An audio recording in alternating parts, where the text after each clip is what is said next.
மகர ராசி அன்பர்கள் கடின உழைப்பாளிகளாக நீங்கள் இருப்பீங்க. நீங்கள் ஒரு விஷயத்தை திட்டமிட்டு செயல்படுத்துனீங்கன்னா அந்த விஷயம் சரியாக நடக்கணும் அப்படின்னா எந்த ஒரு எல்லைக்குமே செல்லக்கூடியவங்களா இருப்பீங்க. இதனால தான் ஒரு விசேஷம் அப்படின்னா யாராலையுமே மகர ராசி அன்பர்களை தவிர்க்கவே முடியாது.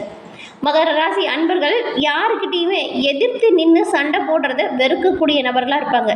பிடிச்சா சேர்த்துப்பீங்க, பிடிக்கலைன்னா வெறுத்து ஒதுக்கிடுவீங்க. இதுதான் உங்களோட இயல்பு. மகர ராசிக்காரங்க மற்றவங்க கிட்ட கோவப்படும் போது கூட அந்த கோபத்திலையுமே ஒரு வித சகிப்புத்தன்மை இருக்கும். பேசணுமோ எடுத்தமோ கவுத்தமோன்னு சொல்லி பேச மாட்டீங்க. உங்களோட பேச்சுலேயுமே ஒரு நிதானம் இருக்கும், கோபத்துலேயுமே ஒரு கருணை இருக்கும். மகர ராசி அன்பர்கள் ரொம்பவுமே ஆழமான இதயம் கொண்டவங்க. இந்த மகர ராசிக்காரங்கிட்ட அவங்களோட அன்பை பெறணும் அப்படின்னா அது ரொம்பவுமே கஷ்டம். இவங்க முழுசாக நம்புறதுக்கு ரொம்ப நாள் ஆகும். பேசி பழகி இவங்க சரியான ஆள் அப்படின்னு தெரிஞ்சால் மட்டும்தான் மகர ராசி அன்பர்கள் நீங்கள் அவங்கள நண்பர்களாகவே ஏற்றுக்குவீங்க. உங்களோட கருத்தும் உங்களோட செயலும் சரியாக இருந்துச்சுன்னா மகர ராசி அன்பர்கள்கிட்ட எளிதில் நண்பராகிடலாம். நல்ல விஷயம் பேசணும், நல்லது செய்யணும், இது ரெண்டும் தான் அவங்க ரொம்பவுமே கவனமாக எதிர்பார்ப்பாங்க. இப்படி இருந்தால் மகர ராசி அன்பர்களை எளிதில் நண்பராக்கிக்கலாம்.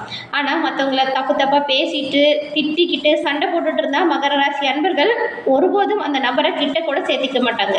ஏன்னா மகர ராசிக்காரங்க ஒரு உறவுக்காக அதிக அளவில் தன்னை அர்ப்பணித்து கொள்ளக்கூட ஒரு ராசின்னு கூட சொல்லலாம். உறுதியாக ஒரு விஷயம் தெரியலனா கூட அந்த விஷயத்தில் அலசி ஆராய்ந்து முடிவை எடுத்து திறமையாக செயலாற்றக்கூடியவங்க. மகர ராசியில் இருக்கக்கூடியவங்க ராசியிலேயே அதிக ஒரு புகழ் வெளிச்சம் இல்லாத பகட்டு இல்லாதது இந்த ராசி. ஆட்டு தலையையும் மீன் போல இருக்கக்கூடிய உடலமைப்பையும் கொண்டிருக்கும். இந்த மகர ராசி நில ராசியாக பார்க்கப்படுது. இந்த ராசிக்கு இதர நில ராசியாக இருக்கக்கூடிய ரிஷபம் மற்றும் கன்னி 2 ராசி கூடயுமே ஒரு பொருந்தி போகக்கூடிய தன்மை இருக்கும். இந்த 2 ராசிக்காரங்களும் பாருங்கள், உங்களுக்கு மகர ராசிக்காரங்க நண்பர்களாக இருந்தால் நீங்கள் ரொம்பவுமே கொடுத்து வச்சவங்களா இருப்பீங்க. எல்லா விஷயமே உங்களுக்கு ஒத்து போகும்.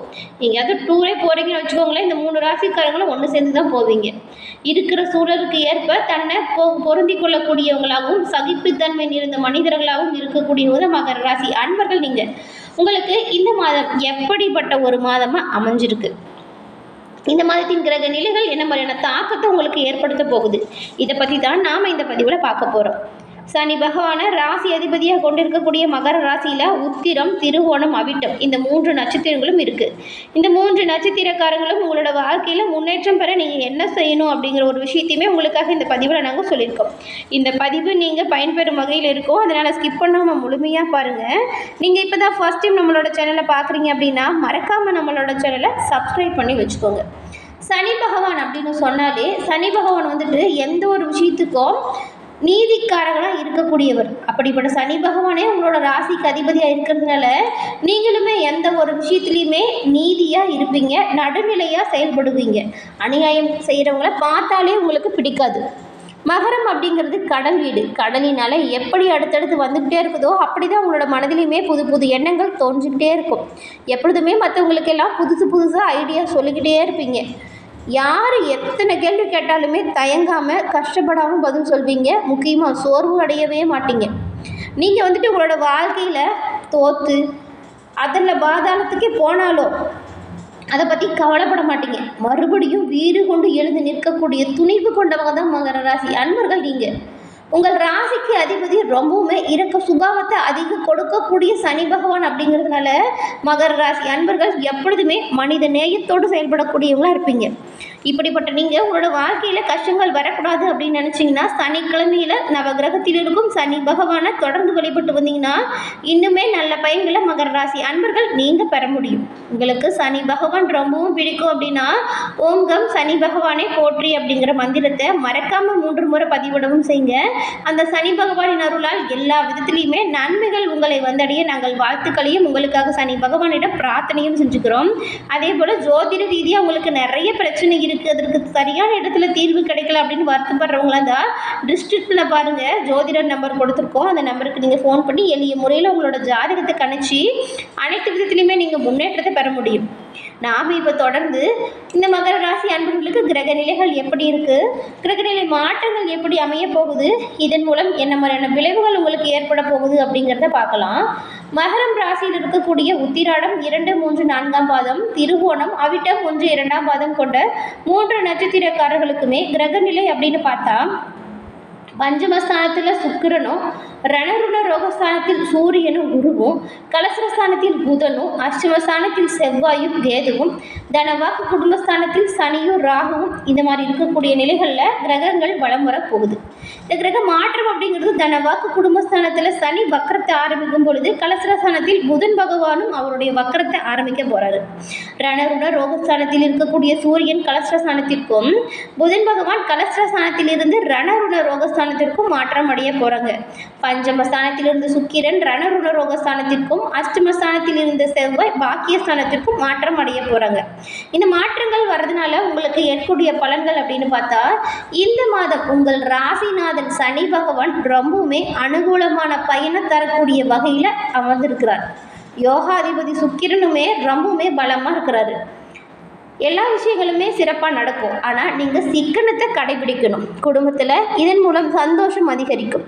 மனைவி வழியில் சின்ன சின்ன கருத்து வேறுபாடுகள் வரலாம், ஆனாலும் அது நொடி பொழுதில் சரியாகிடும். உத்தியோகஸ்தர்களுக்கு அதிக வேலை பொழு சுமந்தாலுமே அனைத்து விஷயத்துலையுமே சுலபமாக நீங்கள் காரிய அனுகூலத்தை பெறுவீங்க.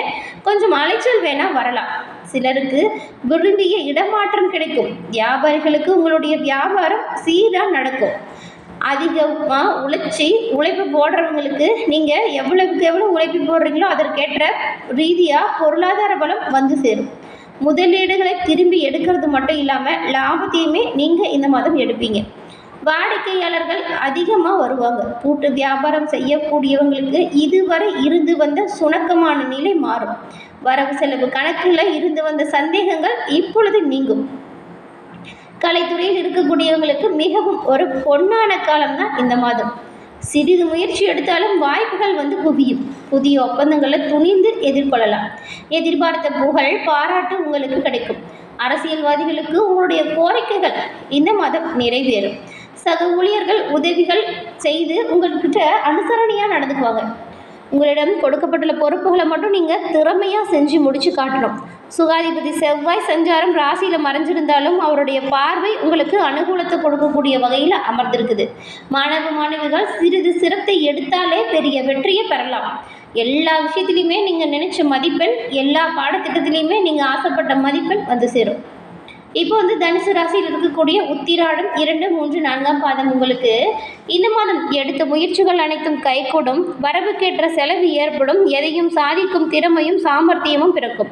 மனோதைரியம் அதிகரிக்கும். மற்றவங்களால தேவையற்ற குற்றச்சாட்டுக்கு நீங்கள் ஆளாகலாம். அதனால் கொஞ்சம் கவனமாக வாக்குவாதத்தில் ஈடுபடுங்க. கண், பித்தம், வாதம் சம்பந்தப்பட்ட நோய் ஏற்பட்டு நீங்கும்.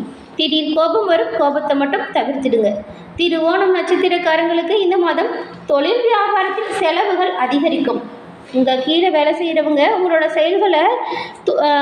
செயல்களில் வந்துட்டு உங்களுக்கு கோபத்தை உண்டாக்குற மாதிரி செய்வாங்க. கவனமாக இருங்க. நிதானமாக அவங்கக்கிட்ட பேசுகிறது நல்லது. பழைய பாக்கிகள் வசூலாகிறதுல வேகம் சூடுபிடிக்கும். உத்தியோகம் தேடுறவங்களுக்கு வேலை கிடைக்கும். அலுவலகத்தில் உள்ள சக ஊழியர்கள் மற்றும் உங்களுடைய மேல் அதிகாரிகள் இவங்க 2 பேர்த்துக்கிட்டையுமே வீண் பேச்சுக்களை பேசுகிறத தவிர்க்கணும். வாக்குவாதம் மேற்கொள்வதை தவிர்த்தே ஆகணும். அதன் பிறகு அவிட்டம் நட்சத்திரக்காரங்களுக்கு இந்த மாதம் கணவன் மனைவிக்கிடையே திடீர் வாக்குவாதம் ஏற்படும். கவனமாக பேசுவதன் மூலம் நெருக்கம் அதிகரிக்கும். பிரச்சனைகளை தவிர்க்க விட்டு கொடுத்து அனுசரித்து போகிறது நல்லது. விருந்தினர் வருகை குடும்பத்தில் இருக்கிறவங்களோட சந்தோஷத்தை அதிகரிக்கும். உங்களோட உடல் ஆரோக்கியத்தில் கொஞ்சம் கவனமாக இருங்க. உடல் ஆரோக்கிய குறைவு ஏற்படலாம். சில்லறை சண்டைகள் மற்றும் அக்கம் பக்கத்தில் இருக்கிறவங்க கிட்ட வீண் வாக்குவாதம் வரலாம். கவனமாக இருக்கிறது நல்லது. வழியை சென்று உதவுவதன் மூலம் கூட உங்களுக்கு வீண் பலி ஏற்படும். இந்த விஷயத்தில் நீங்கள் கவனமாக தான் செயல்படணும். சனிக்கிழமை அன்னைக்கு அருகில் இருக்கும் சிவபெருமான் ஆலயம் சென்று நீங்கள் நெய் தீபம் ஏற்றி வழிபட்டு வந்தீங்கன்னா உங்களோட வாழ்க்கையில் வரக்கூடிய அனைத்து பிரச்சனைகளுமே உங்களை விட்டு தீரக்கூடிய வாய்ப்பை பெறுவீங்க. இந்த மாதம் உங்களுக்கு இந்த ஒரு விஷயம் பரிகாரமாக பார்க்கப்படுது. வெள்ளிக்கிழமை சிவன் வழிபாடு, நெய் தீபம் போட்டு வழிபடுறது ரொம்பவுமே நல்லது. நீங்கள் மேற்கொள்ளக்கூடிய ஒவ்வொரு முயற்சிகளையுமே நல்ல ஒரு முன்னேற்றம் வரும். காரிய தடைகள் விலகும். நல்ல ஒரு செல்வ நிலை மேலோங்கி வளரும். சிவபெருமான் வழிபாடு சனிக்கிழமையில் மகர ராசி அன்பர்கள் செஞ்சு பாருங்க. நன்மை பல வகையில் வந்து குவியும். சிவபெருமானின் அருளால் உங்களோட வாழ்க்கையில் நடக்கக்கூடிய அனைத்து விஷயங்களுமே நல்லதாக நடக்க உங்களுக்கு நாங்கள் வாழ்த்துக்களையும் சொல்லிக்கிறோம். என்ன மகர ராசி அன்பர்களே, இந்த பதிவு நீங்கள் பயன்பெறும் வகையில் அமைஞ்சிருக்கும்னு நினைக்கிறோம். இந்த பதிவு பிடிச்சிருந்தா லைக் பண்ணுங்கள். உங்களோட நண்பர்கள் மகர ராசியாக இருந்தால் அவங்களுக்கும் இந்த பதிவை ஷேர் பண்ணுங்கள். நீங்கள் இப்போ தான் ஃபர்ஸ்ட் டைம் நம்மளோட சேனலை பார்க்குறீங்க அப்படின்னா மறக்காமல் நம்மளோட சேனலை சப்ஸ்கிரைப் பண்ணி வச்சு கூட வர பெல் ஐக்கானை கிளிக் பண்ணி வச்சுக்கோங்க. அப்போ தான் நாங்கள் போடுற பதிவுகள் நோட்டிஃபிகேஷன் மூலம் உங்களை வந்தடையும். தொடர்ந்து பார்த்தமைக்கு நன்றி நேயர்களே.